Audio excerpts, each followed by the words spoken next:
क्या home makers घर में रहकर सिर्फ दूसरों की नीड्स, दूसरों की पसंद नापसंद, किसको क्या अच्छा लगता है, किसको क्या बुरा लगता है, सबको टाइम से स्कूल भेजना है बच्चों को और हस्बैंड को टाइम से उनके काम पे भेजना है और बाकी घर में जितने भी लोग हैं उनकी पसंद नापसंद का ध्यान ही रखना उसका एकमात्र जॉब होता है। क्या उसके साथ सेल्फ केयर अगर उसने कर लिया तो क्या उसे सेल्फिश कहा जाएगा? तो हेलो एवरीवन, आप सभी का फिर से बहुत स्वागत करती हूँ। मैं रश्मि। तो आज जो है सुबह सवेरे से शुरुआत हो चुकी है एक नए व्लॉग की। तो आज ना बहुत अच्छी बातें करेंगे और सेल्फ केयर के बारे में बातें करेंगे। कैसे एक जनरल सी हाउस वाइफ घर पे रह करके अपनी सेल्फ केयर करें, क्यों करें, मोस्ट इम्पॉर्टेंट कि क्यों करना चाहिए, क्या होता है उससे। ये सिंपली एक सीधा साधा एक वर्ड नहीं है, बस सुनने में अच्छा तो बहुत लगता है लेकिन होता नहीं है हमसे। बस कल से करेंगे, आज से करेंगे, या कभी किसी दिन अगर हमने स्टार्ट भी कर दिया ना, दूसरे दिन हम लोगों को गिल्ट होने लगता है कि ये भी क्या है, मैं तो सारा दिन घर पे ही रहती हूँ। तो गिल्ट जैसा एक मन में आ जाता है। जनरली हाउसवाइफ्स को मैंने देखा हुआ है, तो ऐसा बिल्कुल भी नहीं है। तो सबसे पहले जो है सुबह सवेरे मैं उठी हूँ तो रोज़ से अगर सबसे पहले होता है मोस्ट इम्पॉर्टेंट बात क्या है कि हमें टाइम ही नहीं मिलता। तो वो टाइम ना हम लोग कहाँ से लेकर के आए जिसमें जो हम लोग रिलैक्स्ड हो करके अपने साथ थोड़ा सा समय गुजारे, अपने शरीर को थोड़ा सा रिलैक्सेशन दे, तैयार करें पूरे दिन के लिए। तो उसके लिए मैंने बहुत बार आपसे बताया है कि रोज़ जितने बजे भी हम लोग उठते हैं ना, उससे बस मात्र आपको 1 घंटा पहले उठना है। लेकिन अगर आप शुरुआत कर रहे हैं तो शुरुआत में आप 15 मिनट से भी शुरू कर सकते हैं। 15 मिनट पहले उठना शुरू करिए और धीरे धीरे उसको बढ़ा करके 30 मिनट्स, फिर आधे घंटे का आप उसको कर सकते हैं। तो यहाँ पे अभी जो है मैंने भी बिल्कुल इसी तरीके से शुरुआत करी है। मैं भी कोई बहुत ज़्यादा पहले से परफेक्ट नहीं थी, मैं भी थकती थी, मुझे भी फ्रस्ट्रेशन होती थी और बिल्कुल अपने लिए टाइम नहीं मिलता था। लेकिन जब से मैंने ये पॉजिटिव से चेंजेस किए ना अपने अंदर, तो बहुत सारा टाइम मिलता है जिससे मैं टोटली अपने आप के लिए बहुत सारा समय निकाल लेती हूँ। तो सबसे पहले ना रात में ही आपको किचन की सफाई करके सोना है। अगर किचन क्लीन होगा ना तो सुबह आपको सोचना नहीं होगा। पहले आपका एक डबल काम जो होना है, किचन में आते ही आप जो है अपने कामों पे लग सकते हैं। किचन की सफाई करने में आपका टाइम वेस्ट नहीं होगा। सबसे मोस्ट इम्पॉर्टेंट, रात से शुरुआत कर ले और सोच ले कि सुबह क्या बनना है, बच्चों को टिफ़िन में क्या देना है और नाश्ते में क्या बनना है और लंच में। बस इतना आप सोच करके सोएं तो फिर आपको नेक्स्ट डे काफ़ी जो है रिलैक्स्ड लगेगा। सुबह उठ करके बिल्कुल भागम भाग नहीं रहेगी। और दूसरी चीज़, सुबह जल्दी उठना है। तो ये 2 चीज़ें ना आप चीज़ों में चेंज लाना शुरू करेंगे ना तो आप खुद महसूस करेंगे। तो यहाँ पे मैं बता दूँ कि रोज़ से 1 घंटा पहले मैंने उठना शुरू कर दिया है, शेड्यूल में आ चुकी हूँ। अभी फ़िलहाल वॉक पे नहीं जा रही हूँ क्योंकि बारिश का मौसम है हमारे यहाँ। तो उठते ही मैंने अपने भगवान जी को प्रणाम किया, उसके बाद फिर किचन में गई, गर्म पानी पिया बिल्कुल इत्मीनान से बैठ करके, और उसके बाद आ करके बस एक्सरसाइज करने, थोड़ी बहुत स्ट्रेचिंग और थोड़ा सा ध्यान लगाया, मेडिटेशन किया और कपालभाति और ये जो मैं दिखा रही हूँ आपको बटरफ्लाई वाले एक्सरसाइज और हाथों की पैरों की एक्सरसाइज। स्पॉन्डिलाइटिस की मुझे एक टाइम में बहुत ज़्यादा प्रॉब्लम होने लग गई थी, लेकिन उसको मैंने इनिशियल स्टेज में ही ख़त्म कर लिया। गर्दन वाली एक्सरसाइज, हाथों वाली एक्सरसाइज करने से, जिससे कि मुझे काफ़ी रिलैक्स्ड फील होने लग गया। और 40 या 30 प्लस के बाद ना कुछ इस तरीके की बोन डेंसिटी हमारी कम होती है, जिस वजह से हमें जो है अपनी केयर कुछ इस तरीके से बिल्कुल थोड़ा सा समय चुरा करके हम लोग कर सकते हैं। तो लगभग आधे घंटे मैंने यहाँ पे समय दिया अपने आप को और फिर इत्मीनान से बैठ करके पूरे दिन का जो एक होता है ना, फास्ट फॉरवर्ड में सोच लिया कि क्या कुछ होना है। और फिर बस अभी जो है बारिश हो ही रही थी, फिर भी मैंने सोचा कि पूजा के लिए फूल तो चाहिए ही है, तो किनारे से बस आकर के फूल तोड़ने लग पड़ी हूँ।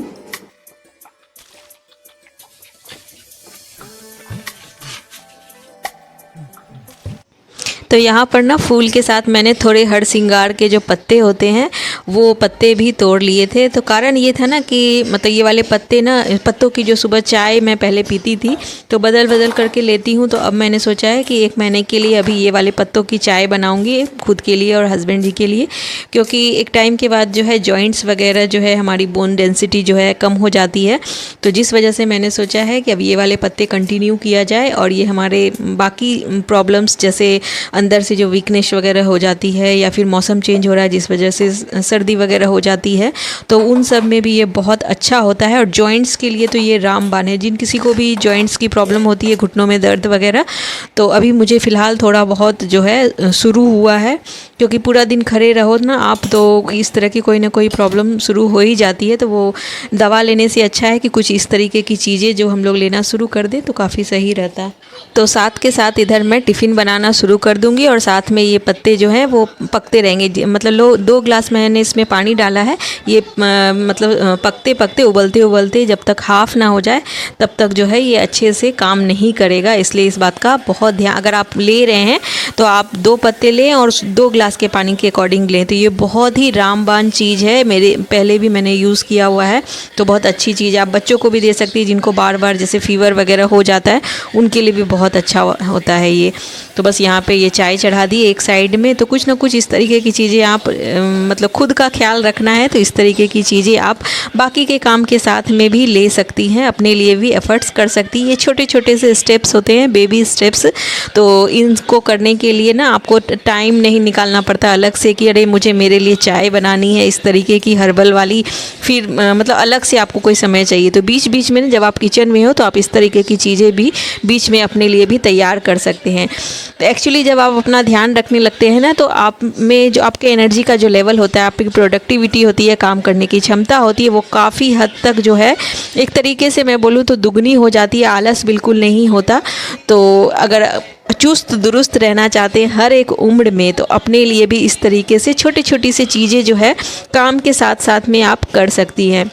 तो यहाँ पे ये देखिए सब्ज़ी मेरी इधर बन गई टिफ़िन के लिए। रात में ही आलू जो है वो बॉईल किए हुए मेरे पास में फ्रिज में रखे हुए थे, बस उन्हीं को भून करके मैंने सब्ज़ी बना दी थी। सूखी सब्ज़ी मुझे टिफ़िन में देनी होती है, बस वो बना दी थी। और साथ में इधर आटा भी गूँथ लिया था, तो आटा जो है बच्चों के साथ साथ ब्रेकफास्ट में जो आटा लगना है वो भी साथ में गूँथ लिया था। और बाकी जो सब्ज़ी मैंने कट करने के लिए अपनी मदर इन लॉ को दे दी थी, जो कि नाश्ते में बननी है। तो नाश्ते में जो है आलू परवल की सब्ज़ी बनेगी और साथ में लंच का भी मैंने पहले से ही सोचा हुआ था कि आज जो है मैं सिर्फ पोहे बनाऊंगी और कुछ भी नहीं बनाने वाली हूँ। तो पूरा दिन का मेरा एक रूटीन शेड्यूल सेट था। इवन मैंने रात का भी सोच लिया था कि मुझे जो है कच्चे केले मेरे पास में रखे हुए थे तो उसकी सब्ज़ी बनानी। तो पूरा दिमाग जो है काफ़ी हद तक सॉर्टेड था। तो दिन भर का रूटीन अगर आपका इस तरीके से जो डेली रूटीन जो होता है वो अगर आपका शेड्यूल्ड रहता है ना तो फिर आपको कोई भी टेंशन नहीं होती।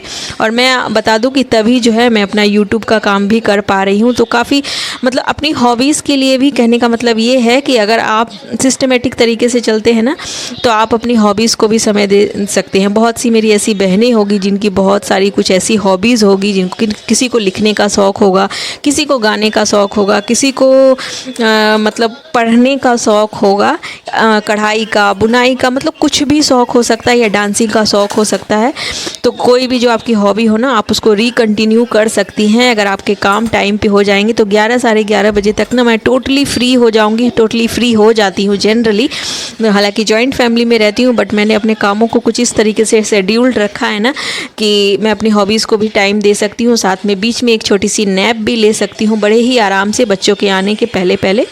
तो काफ़ी मुझे उसके बाद जब मैं फिर से अपने कामों में लगती हूँ तो बहुत ज़्यादा एनर्जेटिक फ़ील करती हूँ, क्योंकि मुझे गिल्ट नहीं होता कि मैंने अपने लिए जो है समय नहीं निकाला। मतलब एक मी टाइम जो होता है ना बहुत इंपॉर्टेंट होता है। तो बस यहाँ देखिए टिफ़िन रेडी हुआ, एक साइड में मेरी चाय भी बन गई थी, बस मैंने बैठ करके चाय पी। बच्चे मेरे इस बीच उठ करके रेडी भी हो गए थे और यहाँ जो है अभी भी तेज़ बारिश हो रही थी। ये देखिए तो छोटा वाला बेटा तो वो अपने पापा के साथ पहले ही जा चुका था। तो और ये बड़ा वाला बेटा है वो बाद में जा रहा है। इसकी वैन जो है थोड़ा 10 मिनट का अंतर होता है दोनों की वैन में। तो बस ये भी निकल गया इधर।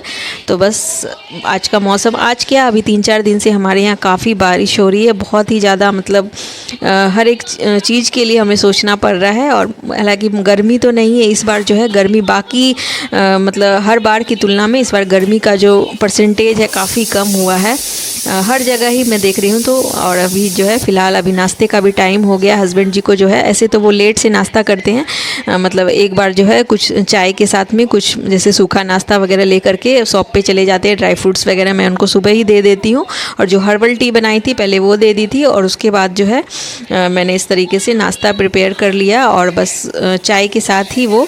और इधर जो है कुकर सीटी पे सीटी मार रहा है। तो मैं बता दूँ इसमें आलू परवल की सब्ज़ी भी मैंने बना ली थी साथ के साथ, और इधर सारी रोटियां मैंने नाश्ते में जो ब्रेकफास्ट में लगनी थी, हस्बैंड जी की रोटी सेकते सेकते उतनी मैंने सेक ली थी। तो नाश्ते का काम ऑलमोस्ट हो गया था और बस मुझे अब खुद के लिए हस्बैंड जी का नाश्ता यहाँ लगा ही दिया और खुद के लिए भी चाय साथ में ही चढ़ा दी थी मैंने। साथ में मतलब क्या, हस्बैंड जी का नाश्ता डालने के बाद फिर मैंने चाय अपनी जो है, मेरी चाय थोड़ी अलग टाइप की होती है, मुझे थोड़ी सुबह की चाय थोड़ी कड़क पसंद है, तो मैंने बाद में अपनी चाय चढ़ाई थी और फिर हस्बैंड जी अपने शॉप पे चले गए थे और बाकी सब अपने अपने कामों में थे। मदर इन लॉ पूजा कर रही थी और बाकी सब अपने अपने काम में थे। और तो फिर मैंने बैठ करके अपनी मस्त पहले चाय घूट घूट करके एंजॉय करी और उसके बाद फिर मैंने अपने नहाने धोने का काम जो है वो किया, क्योंकि सावन का महीना चल रहा है तो आप सभी को पता है कि मंदिर डेली ही जाती हूँ।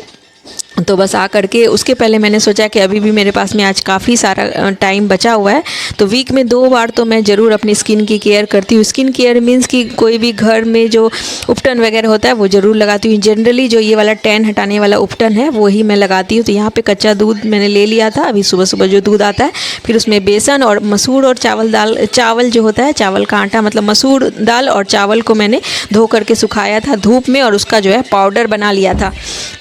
तो बस उसको जो है पीस करके दानेदार पाउडर सा बन जाता, तो बहुत अच्छा स्क्रब का काम करता है। तो उसको भी डाल दिया था 1 चम्मच और बस उसमें डाला था थोड़ा सा टमाटर का जूस पल्प इस तरीके से एक्सट्रैक्ट करके, और बस और कुछ भी नहीं डाला, और हल्की सी थोड़ी सी हल्दी, और बस इसको जो है अप्लाई कर लेती हूँ फटाफट से स्किन पे। और बाकी जो है थोड़ी बहुत किचन की क्लीनिंग थी इसी बीच, जब तक मेरा फेस पैक सूख जाएगा। तो फेस पैक जब हम लोग लगाते हैं ना, तो जनरली हम लोगों को थोड़ा सा रेस्ट लेकर के बैठ जाना चाहिए, तभी जो है हमारा फेस पैक प्रॉपर तरीके से सूख जाता है। तो सारे काम मेरे ऑलमोस्ट हो ही गए थे। फिर मैंने थोड़ी सी एडिटिंग भी करी अपनी यूट्यूब के वीडियोस की, जो लास्ट वीडियो मैंने डाला था। तो बस वो करने के बाद उसके बाद फिर नहा धो करके अब चले मंदिर।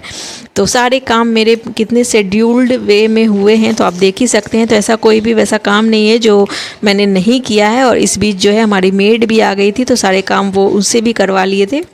बस इस इत्मीनान से अब जो है ये मंदिर में मैं पूजा करूंगी शांति से, क्योंकि मुझे कोई हड़बड़ नहीं थी कि मुझे घर पे मैंने कोई काम छोड़ा हुआ था। तो बहुत अच्छा लगता है जब पूजा वगैरह का काम आप शांति से शांतचित होकर जब तक ना करो ना, तब तक मतलब अच्छा नहीं लगता।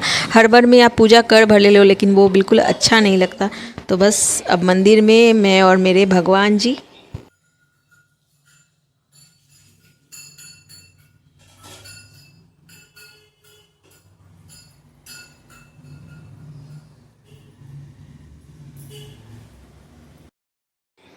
बस मंदिर से आ करके फिर घर की जो पूजा मैं डेली करती हूँ, अभी फ़िलहाल मुझे डेली भगवान जी को जो है मैं ही सजाती हूँ। तो पूजा वगैरह सब हो चुकी है, बस मुझे जो है यहाँ फूलों से भगवान जी को सजाना है और मेरा जो डेली का पाठ होता है वो सारा करती हूँ। तो रोज़ का लगभग एक ही सा शेड्यूल होता है, बस उसको थोड़ा बहुत ऊपर नीचे करके जो है थोड़ा सा चेंज ज़रूर लाती हूँ अपने लाइफ जो शेड्यूल है उसमें। और बीच बीच में जो अपने लिए थोड़े छोटे छोटे से स्टेप्स यानी कि बेबी स्टेप्स, अपनी स्किन केयर भी मैंने करी है, साथ में अपने हेल्थ के लिए भी कुछ ना कुछ करती हूँ। जैसे सुबह को मैंने हर्बल टी बनाई, एक्सरसाइजेस वगैरह करती हूँ। तो कहने का एक सिंपल सा यही मतलब है कि काम के साथ में अपने आप को बिल्कुल भी इग्नोर ना करें। अपने आप की अगर आप ध्यान रखेंगे ना तो आप खुश रहेंगे अंदर से। वो आपको मेंटली भी, फिज़िकली तो स्ट्रॉन्ग बनाता ही बनाता है, मेंटली भी आपको काफ़ी मतलब रिलैक्स्ड फील होगा, काफ़ी अच्छा लगेगा अंदर से। तो अंदर से आप खुश रहोगे तो आप बाकी जो आपसे लोग कनेक्टेड हैं, आपके हस्बैंड, आपके बच्चे या आपके रिलेटिव्स, वो भी आपसे खुश रहेंगे। क्योंकि मतलब जब इंसान फ्रस्ट्रेटेड रहता है, जब वो खुद खुश नहीं रह सकता तो दूसरे क्या ही उससे खुश रहेंगे। और सुबह जल्दी उठने का जो मैंने आपको शेड्यूल बताया है ना, उसको ज़रूर फॉलो करिए और बिल्कुल छोटे छोटे से स्टेप्स में उसको मतलब फॉलो करके देखिए आप 15-15 मिनट के लिए, फिर आप खुद फील करेंगे उसको धीरे धीरे से। वो अपने आप कब ज़्यादा बढ़ जाएगा, फिर आपको अलार्म क्लॉक की भी ज़रूरत नहीं पड़ेगी। शुरुआत में आप अलार्म लगा सकते हैं, लेकिन बाद में आपका जो एक मतलब मेंटल जो एक होता है ना, मेंटल पावर इतना स्ट्रांग हो जाएगा ना कि बिल्कुल नियत समय पे आपकी आँख खुल जाएगी और बस आप पहले से तैनात हो गए अपनी ड्यूटीज़ के लिए। तो जब हर किसी का एक शेड्यूल होता है, हस्बैंड शॉप पे एक नियत समय पे जाते हैं, एकदम समय निर्धारित है, बच्चों के स्कूल का समय निर्धारित है, हर किसी का एक टाइम शेड्यूल बना हुआ है। तो हम अपने काम टाइम पे करके अपने लिए समय क्यों नहीं निकाल सकते, अपनी हॉबीज़ को समय क्यों नहीं दे सकते। इसीलिए अपने आप को समय निकालने के लिए दूसरों से कंप्लेन करना बंद करिए कि मुझे टाइम ही नहीं मिलता, मेरे पास ये काम है, मेरे पास वो है। तो खुद से ही उस चीज़ों का सॉल्यूशन हम लोग निकाल सकते हैं। तो इस बात को आप ज़रूर फॉलो करिए, जो जो टिप्स मैंने बताई है, फिर आप खुद से ही चेंज देखेंगे। छोटे छोटे से स्टेप्स लीजिए और फिर देखिए कि आपकी जो लाइफ है वो कितनी सूदिंग और स्मार्ट हाउसवाइफ और कहलाएंगी। तो मिलते हैं फिर से नेक्स्ट ब्लॉग।